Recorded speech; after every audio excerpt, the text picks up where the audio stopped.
I think Muji did a really good job of keeping it close to the vest.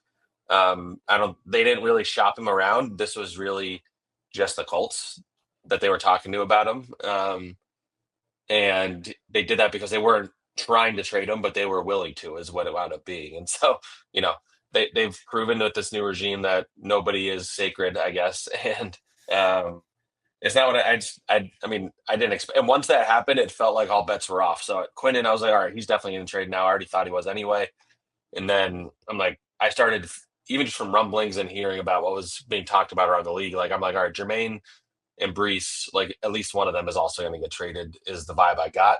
It didn't wind up happening because the Jets, to Muji's credit, like he talked about this the other day, and I've dug into a little more. He has starting week 4, they do have like a meeting where they discuss the value of each of their players, so there's not like Mm. recency bias is the idea, and so they have a set value for each guy on what they think they're worth, and if somebody comes offering a trade, they're not going to like sway off that just because we're 1-7, or if they were 7-1, like they're not going to change. Like if somebody offers you, you know, at or above the value that they have for these guys, they're going to do it, and they didn't feel like they met that value for Jermaine or Brees Hall, so that's why they're still here.